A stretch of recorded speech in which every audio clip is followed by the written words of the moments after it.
Hello everybody and welcome back to Let's Play Bastion. Last time, we got led to a false core because a scumbag ate it. This time we're going to go out to collect even more cores and maybe find something else along the way. And something else that I haven't mentioned that I probably should have is that the music in this game is the best. Yes, the music, not the music, the music. And actually the composer of the music refers to it as apocalyptic Western music. It's not really covered in any other genre, so he made up his own. Apocalypse. I can't say it. Apocalypse. Okay, Western. Whatever that word is, Western. So I really actually like the genre now that he's said it. So anyway, let's move on. So now we have the proving grounds for the whatever this thing is. The Fang Repeater. So let's go ahead and do this.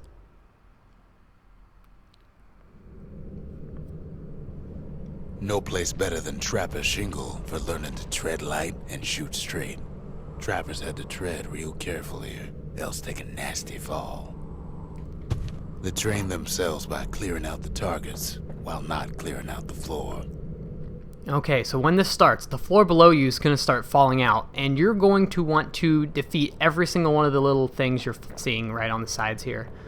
Once you grab the Fang Repeater, the mission starts. So I'm probably not going to talk a lot during this, because this is one of the really hard ones. Because just it is, so let's get going.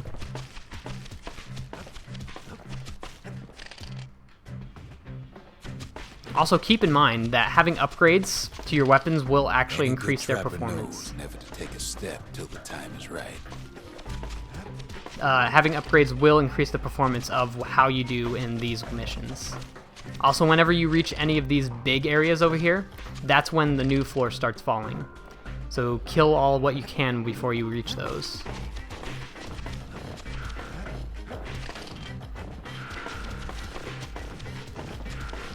Most part doing well so far. But this is the hard part.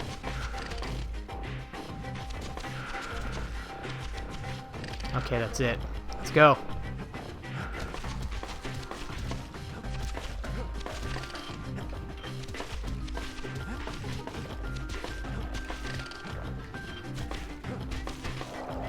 Oh, so close. Got something extra to give him an edge. Alright, well, we got the second prize. I honestly don't think we're going to be able to do that until we increase the power of our Fang Repeater. So I think we're going to go ahead and leave that one for later. Also, something greasy makes me so happy. To think a rickety place like the Shingle survived, and so little else did. That's right. So, we can go back into the forge, and what do you know? We have something nasty. So let's go ahead and upgrade it again for improved firing rate or plus 50% damage. That ought to make those fangs sink in nice and deep. I'm going to go for flurry bolts, which increases the firing rate. So now we can go ahead and try it again and see if we don't suck this time. Advance to a better position while the Fang Repeaters are reloading. Kid decides to keep working his aim and footwork on the Shingle. Alright, so with the better firing rate, this should be a little bit easier. Also, keep in mind, as you can see, it's not 100% accurate. There will be. Best time to pick a new spot was when swapping magazines. Yeah. But there is a little bit of variation with where the fangs go whenever you're shooting them. Oh, it's starting to fall already. Okay, we got a little bit close there. This isn't really the hard part though, so. Well, maybe it is now. Jeez, okay. We have an upgrade. This shouldn't be as hard. Uh-oh, this is bad. Oh, the reloading! Honestly, I don't think we're going to do it. Maybe we should have gone for more damage. Jeez. Because then we'd be taken out with one shot instead. Nah, we're not going to be able to do it. It's impossible. Can't do it. Oh well. We'll do that later when we have even another upgrade to it, so whatever. No need to waste our time anymore with that. Alright, yeah, we're back in the Bastion now. Let's get out of here. Honestly, I'm going to see how better we're going to do with plus 50% damage. I'm going to try that, and if we don't do it, then whatever, we'll do it later when we have even more upgrades.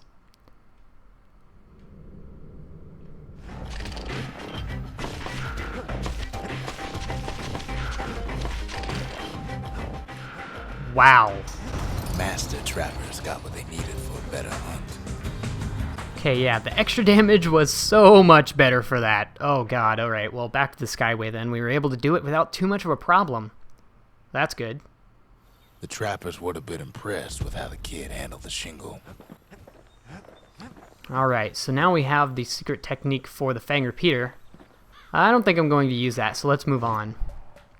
Alright, so now to the Hanging Gardens. This is one of my favorite levels, by the way. So get ready for amazing narration by the narrator here.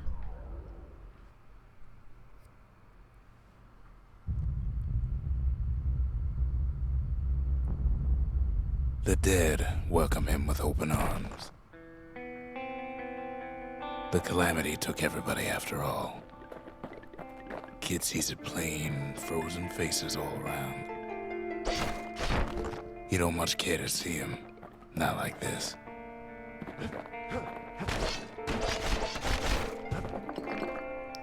Also note how the music really, even though it's still apocalyptic western, it really fits the mood. These folks never saw the Calamity coming, but someone did. Someone close. Someone who ain't like Mr. Beckley and his kindly wife.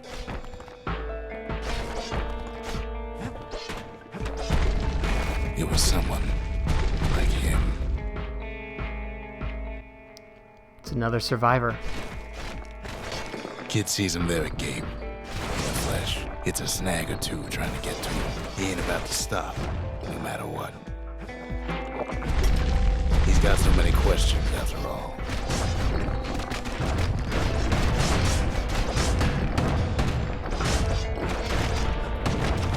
Just ain't got time for answers. The Thunder brothers didn't make it. They never saw what it was like beyond the walls. Nor did the bird boy. Didn't make it. The Jawsons, they didn't make it. Apple's here if you need them. Grady Sr., Grady Jr., they didn't make it. But him, he survived. Kid finds proof enough that man ain't from around here. An Ura sigil. The Ura is the name that we've heard before. Just think, without that man, we wouldn't be here right now, would we? The Corps survived as well.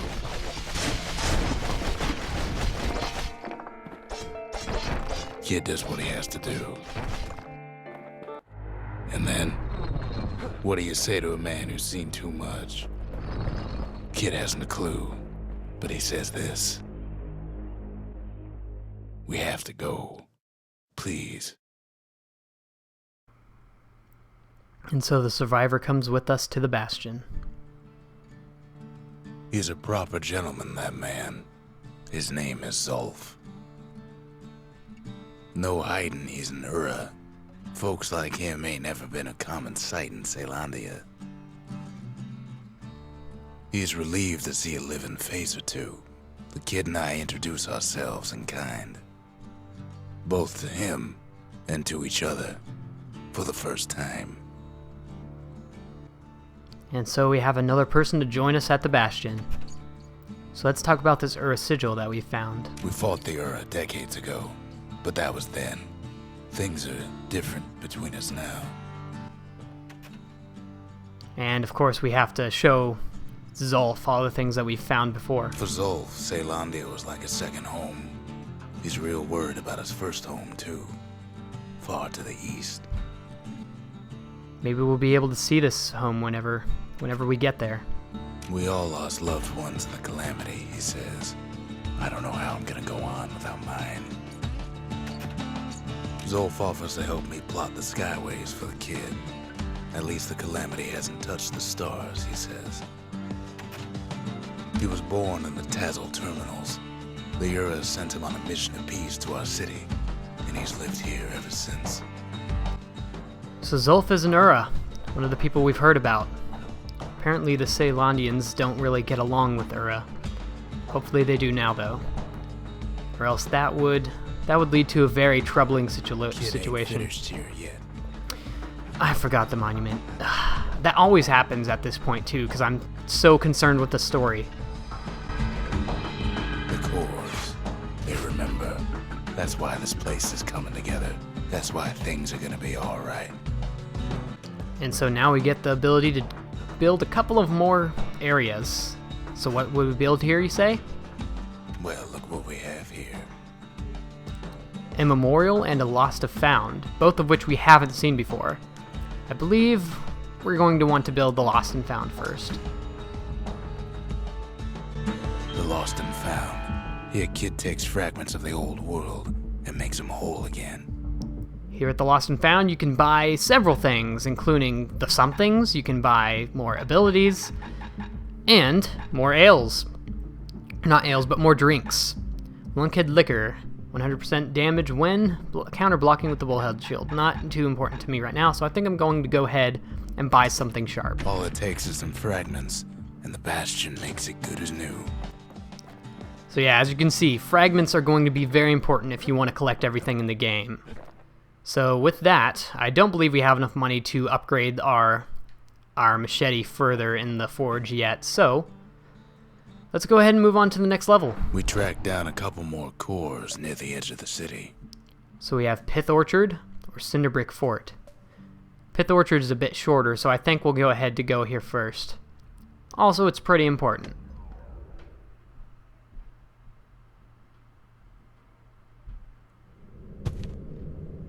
No use praying to the gods these days.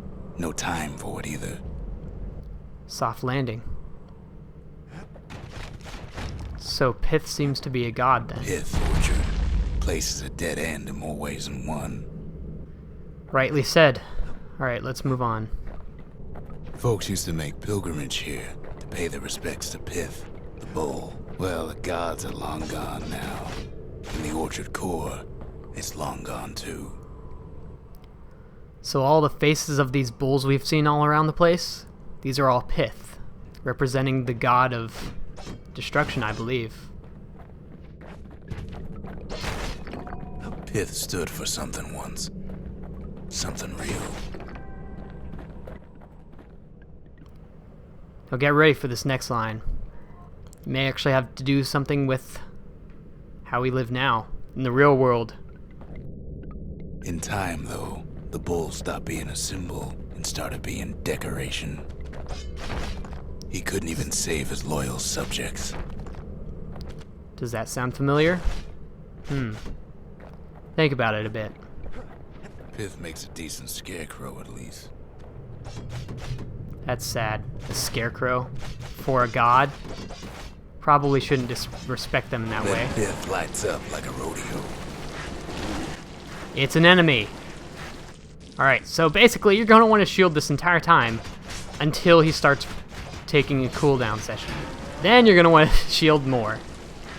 In fact, you know what we could do? Use the Ghost Blade.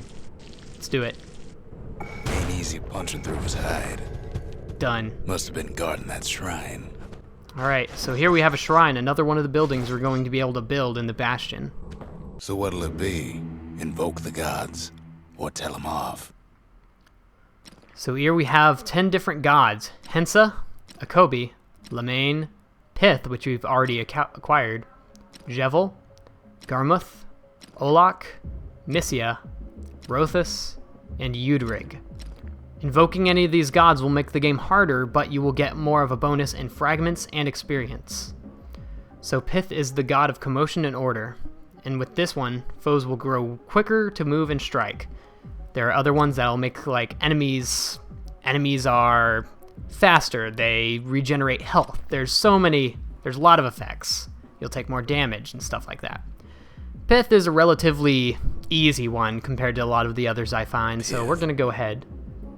We're gonna go ahead and invoke Pith for a slight increase in all of our attributes here. Kid decides to press his luck. So yeah, if you have a certain god, Well, if the gods are alive, they must be plenty sore. yeah, if you see a certain god activated, you'll see his face at the bottom whenever you begin a level. Let's go ahead and grab these fruits. They will increase your health, and they'll be good for you. Kid ain't never seen windbags that quick. Maybe old Pith put a scare in him. Yeah, so as you can see, the narrator will have different lines if you do or do not choose to invoke the gods, which I did, so whatever. The majority of the game I will be playing with invoked gods, because if you don't, the game, I don't know, it's just more rewarding if you do. Like, wow, I did this with a handicap. Feels great. I'm going to destroy all these. Do I not have Ghost Blade? Hold on. Why? I have Grenade equipped. Why don't I have Ghost Blade equipped? I didn't equip it, did I? Well, that's bad. I thought I had Ghost Blade, but it'd do a ton of damage normally. So here we have another one of the Piths. Let's go ahead and take them out. Of course, we can't use our grenades this time. Oh god, our swings are so slow. But when we get back, we should be able to upgrade this. So we should be better off. Oh god, these guys are so hard to take down. Yeah, these probably have the most HP out of most of the enemies you'll see. Or maybe it just seems like it's longer because you have to spend so much time not getting hurt by them. Alright, are you done yet? Alright, this should take him down. Kid passes Pith's trial, and he's richer for it. So if you come down this direction, you'll get another memento. The gods don't care about trinkets, but the kid ain't no god. Indeed. So there we have Plush Pith. If anything, just more proof that the gods have become decoration. Also, you can get the enemies to hit themselves. Look at this. Alright, whatever. Come on, stop. Oh yeah, you have to be at a distance to do this. There we go. Easy enough. Let's grab the money.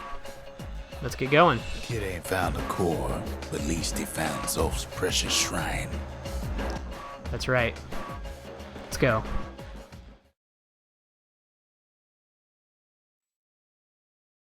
Now we can build a shrine of our own, though I got some alternatives in mind. Yeah, so do I. Alright, Zolf, what's up? Zolf doesn't touch the thing. Says the god of commotion is no children's toy. Well, you're right there. The Ura feared the gods. We turned them into toys, put their faces on our walls. Odd. Oh, so now we know the name of the stranger once Zolf is introduced. His name is Rux. So that's an interesting little tidbit of information. I believe we have enough money to upgrade something sharp now. Oh god, 625? No, we don't. No, we do not. Also, I think now Pith isn't invoked anymore. Normally, when you're playing the game, the gods stay invoked unless you uninvoke them. But this is the only point where it's automatically uninvoked, since we don't actually have access to another shrine, I believe it's called. Alright, so now that we've found Pith and we've discovered shrines, join us next time when once again we look for more cores. I'll see you all then, and goodbye.